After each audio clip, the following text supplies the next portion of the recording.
কয়েকদিন থেকে আবারও আগের মতো গরম পড়া শুরু হয়েছে। তাই তো ভাবলাম যে এখন একটু পান্তা ভাতগুলো আবার রেখে দিই। কারণ গরম পড়লে আমার পান্তা ভাত খেতে ভীষণ ভালো লাগে। আর তাছাড়াও রাত্রের বেলা আলু ভর্তা করেছিলাম, সেই আলু ভর্তাগুলো থেকে গিয়েছে। আর পান্তা ভাতে আলু ভর্তা খেতে কিন্তু ভীষণ মজা। আসসালামু আলাইকুম। আমার প্রিয় আপু ভাইয়ারা সবাই কেমন আছেন? আশা করি আল্লাহর রহমতে ভালো আছেন, সুস্থ আছেন। চলে আসলাম আজকে আরেকটি নতুন ব্লগ ভিডিও শেয়ার করতে। সকাল, সকাল পান্তা ভাত খেয়ে নিচ্ছি। পান্তা ভাত খাওয়া মানে পেট ঠান্ডা, আর পেট ঠান্ডা মানে দুনিয়া ঠান্ডা।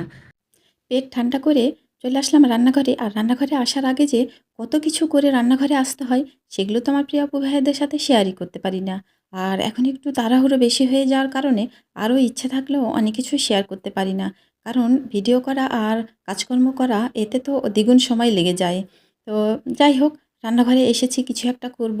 তো এই কয়েক পিস মাংস ফ্রিজে রাখা ছিল। ভাবলাম যে এইগুলোই আগে একটু ছেঁচাছেঁচি করে রেখে দিই, তারপরে দেখা যাবে কি করব। তো মুরগির ৪ টা পিস ছিল। এই ৪ পিসই কিন্তু আমি এরকম করেই শিলপাটায় ছেঁচে নিব। আর এমনভাবে ছেঁচে নিব যেন এগুলো আস্তই থাকে, আর হচ্ছে মানে খুলে যেন না যায়। এভাবে আমি ছেঁচে নিব ৪ পিসই। ছেঁচে নেওয়া হয়ে গেল। নিয়ে এখন এটাতে আমি লবণ দিব। লবণগুলো মাখিয়ে আমি রেখে দেব কিছুক্ষণের জন্য। তবে মনে হয় একটু বেশিক্ষণ রাখলে বেশি ভালো হয়। কিন্তু ওই যে আমার হাতে তো একদমই সময় নেই। তো কি আর করব? তো যাই হোক, যখন যেভাবে জীবন চালানো লাগবে ঠিক তখন সেভাবেই চালাবো। সেভাবেই চলছি কিন্তু বরাবরই। যখন যেমন তখন তেমনভাবেই নিজেকে পারফেক্ট করে ফেলি আল্লাহর রহমতে।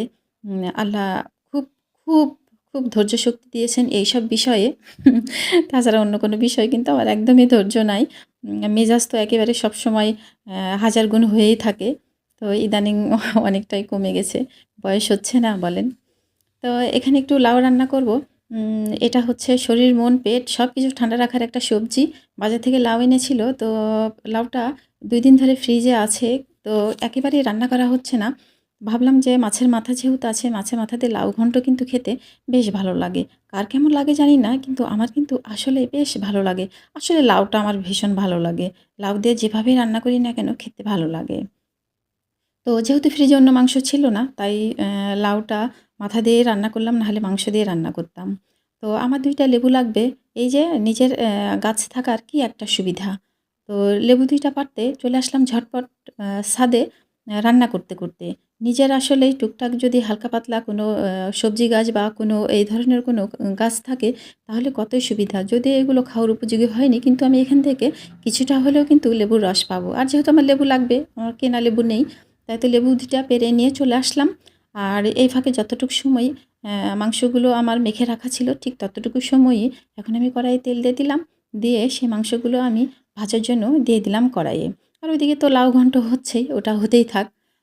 আজকে অন্য কিছু তো আর করব না। এই ২ টা হলেই আলহামদুলিল্লাহ হয়ে যাবে।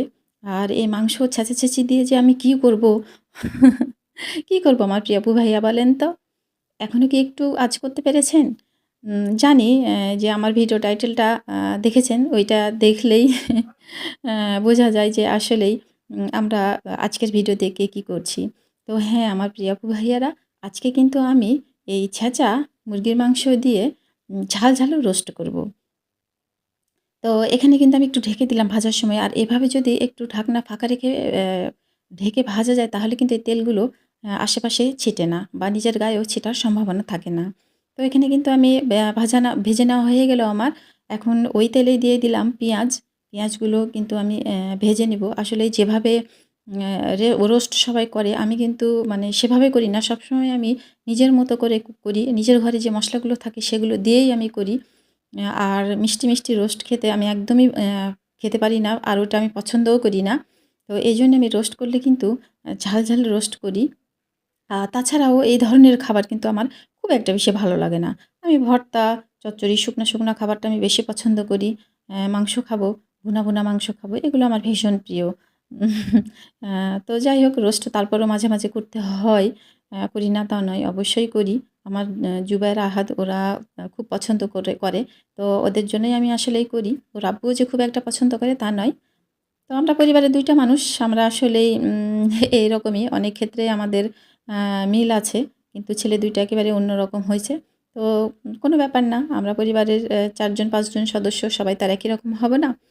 তো এখানে কিন্তু আমি একটা মশলা করে রেখেছিলাম। সেই মশলাটাও দিয়ে দিলাম। দিয়ে এখন এটা সুন্দর করে কষিয়ে নিব। মশলা কষাকষিতেই সবকিছু। আর মশলাটা খুব ভালো করে কষালে মশলার যে একটা গন্ধ সেটা থাকে না। তাই তো মশলা কিন্তু আমি অনেকক্ষণ ধরে কষিয়ে নিচ্ছি, নাড়াচাড়া করছি। আর দিয়ে দিলাম ব্লেন্ডারটা ধুয়ে একটু হালকা পানি। আর ওই তো লেবু এনেছিলাম। লেবুগুলো এখন আমার কি কাজে লাগবে এই তো দেখে নেন। আমার বাড়িতে তো ওই যে ১ পা করে যেহেতু আমি দুধ নিই, সেই দুধগুলো আমি ফুটিয়ে আগেই রেখে দিয়েছিলাম। একদম ঠান্ডা হয়ে গেছে। ওখানে কিন্তু আমি একটু লেবুর রস চিপে দিচ্ছি। তো এটা হচ্ছে মানে টক দইয়ের পরিবর্তে আ এই কাজটা করা। তো যদিও আমি হচ্ছে রোস্ট করছি, এটা ঠিক আছে কিন্তু দই-টই আমি আসলেই দেই না। কিন্তু যেহেতু দুধ আছে তাই তো ভাবলাম যে দুধ আছে, লেবু আছে তো টক দইয়ের পরিবর্তে এরকম করে একটু দিয়ে দিই। তাহলে খেতে ভালো লাগবে। আর না হলে লেবু না থাকলে কিন্তু আমি এমনি সরাসরি দুধটাই দিয়ে দিতাম। সেটাতেও খেতে ভালো লাগে। আমি আসলে সবসময় এই তো বলেছি আগেই আমি নিজের মতো করে সবকিছু করি। তো আমি আমার মতো করেই করছি। আসলেই খাবারটা খেতে কতটা টেস্ট হবে সেটাই বড় কথা। কি মসলা দিলাম না দিলাম সেটা বড় বিষয় না। অনেক সময় কম মসলা দিয়েও খাবার অনেক টেস্ট করা যায়। তো এখানে কিন্তু আমি মাংসগুলো দিয়ে দিয়েছি। এখন খুব সুন্দর করে মাংস আর এই মসলা কিন্তু আবার অনেকক্ষণ ধরে উল্টে পাল্টে কষিয়ে নিব। তো এই তো এখন দিয়ে দিলাম সেই লেবুর রস মাখা দুধগুলো। একটু গোটা হয়েছে। এটা আরও আগেই আমার করে রাখা উচিত ছিল। তাহলে একটু বেশি জমাট বেঁধে যেত, একটু গোটা হতো। তো আমার একটু মানে এখনই করে এখনই দিয়ে দেওয়া হয়েছে। এইজন্য অতটা জমাট বাঁধেনি। নো প্রবলেম, কোনো সমস্যা নেই। এটাতেও আসলে কোনো সমস্যা নেই। আসলে সবকিছু নিজের কাছে। তবে হ্যাঁ, খাবারগুলো যে খেতে খারাপ লাগে তা কিন্তু নয়। মেহমান আসলে এভাবে যদি রান্না করে দেওয়া যায় তাহলে কিন্তু বেটার। এভাবেও কিন্তু খুব সুন্দর হয়। আমি তো বরাবরই এরকমই করি। হয়তো মাঝে মাঝে দেখা যায় যে একটু অন্যরকম করেও করার চেষ্টা করি। তো এখানে একটু হালকা করে চিনিও দিয়ে দিলাম। আর আমি কিন্তু যেহেতু ব্লগ ভিডিও শেয়ার করি, এই ব্লগ ভিডিওতে কিন্তু আমি যে রান্নাবান্নাগুলো করি সেগুলো আসলে আমার প্রিয় আপু ভাইয়াদের কিন্তু আমি এখানে শিখাতে আসিনি। আর রান্নাবান্নার বিষয়ে আমি অতটা পারদর্শী না। আমি কিন্তু এখনও রান্না শিখি। শেখার কোনো বয়স লাগে না আর শেখার কোনো শেষ নেই। আমি এখনও রান্না শিখি।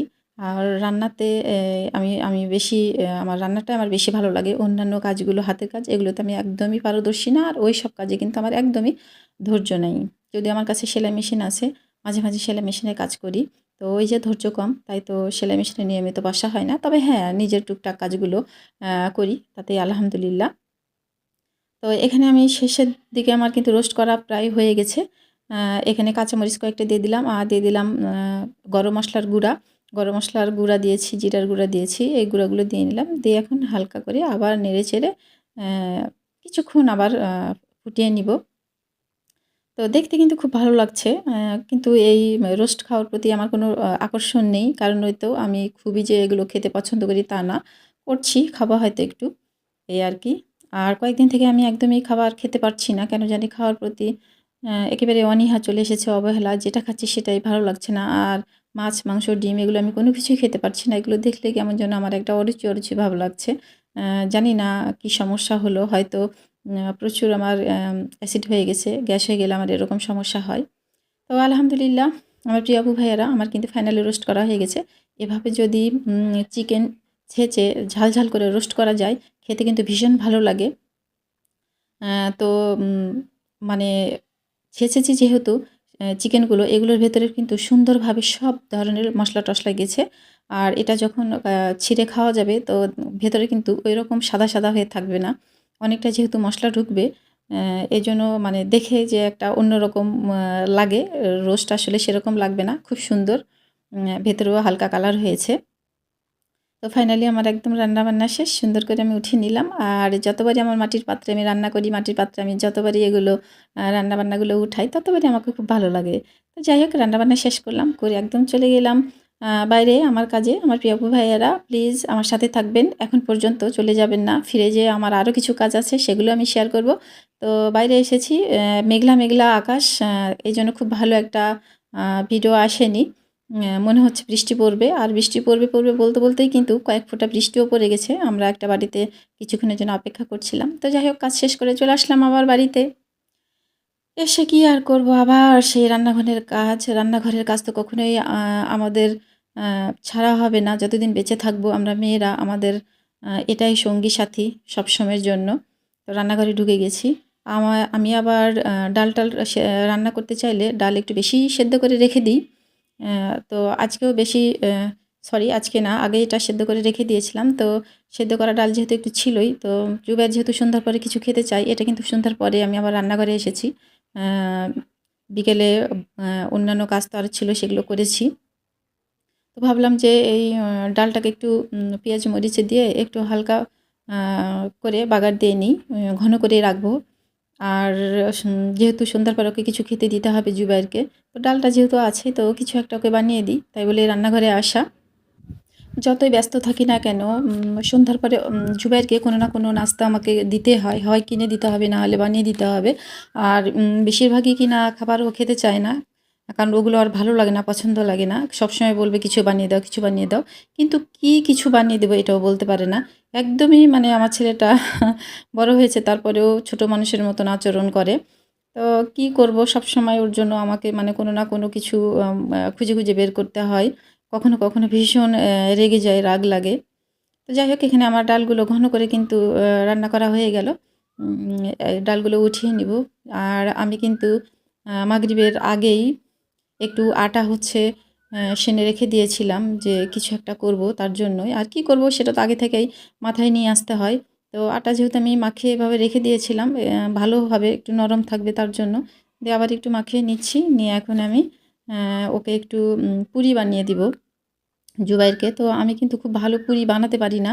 আর ডাল ছিল, ইচ্ছা করলে ভেতরে দিতে পারতাম। কিন্তু ভেতরে দেওয়ার জন্য ডালগুলো আরও ঝরঝরে হওয়া লাগতো। আর পুরির ভেতরে ডাল দেবো না। এজন্য ইচ্ছা করে ডালটা আমি ওইরকম করে ঘন করে রান্না করলাম। আর পুরি বানিয়ে দেবো ডাল ছাড়া। আ কারণ ডাল যেহেতু রান্না করেছি, জুবাইর ডাল পুরি খেয়ে নেবে। তো আমি আগেই বললাম যে আমি কিন্তু পুরি ভালো বানাতে পারি না, লুচিটা ভালো বানাতে পারি। কারণ লুচিটা যেহেতু রুটি করে শুধু কেটে নিলেই হয়ে যায়, আর একটা রুটিতে ৪ টা হয়। এটা আমার কাছে খুবই সহজ মনে হয়। আর পুরিটা এই যে একটা, একটা করে নিয়ে গোল, গোল করে করতে হয়। আমার কাছে এটা খুবই মানে বিরক্ত। আমার ভালো লাগে না। মাঝে, মাঝে আমি যদি পুরি করতে যাই তাহলে কিন্তু আমি বিশাল বড় করে রুটি করি। করে আমি হচ্ছে গ্লাস বা বাটি কোনো কিছু দিয়ে কিন্তু আমি গোল, গোল করে কেটে নিই। তাহলে কিন্তু খুব সুন্দর একদম গোল হয়। বোঝাই যায় না যে আমি কেটে করেছি। তো যাই হোক, যেমনই পারি তেমন করেই করলাম। বয়স তো কম হলো না, কিন্তু কাজের ঢং হলো না এখন পর্যন্ত। বেঢং হয়ে থেকে গেলাম। তো আমি সবসময় যেমন পারি তেমন করেই চালিয়ে দিই। আল্লাহর রহমতে কাজের জন্য কোথাও কখনো থেকে যাই না। কারো কাছে যেতে হয় না। তো যাই হোক, আমি পুরিগুলো বানাচ্ছিলাম আর জুবায়ের হচ্ছে পুরিগুলো ভেজে নিচ্ছে। এজন্য আমার আরেকটু সুবিধা হলো। তো আজকের ভিডিওটা এই পর্যন্তই। সবাই ভালো থাকবেন, সুস্থ থাকবেন। ফিরে আসবো আগামীতে নতুন কোনো ব্লগ ভিডিও নিয়ে। আল্লাহ হাফেজ।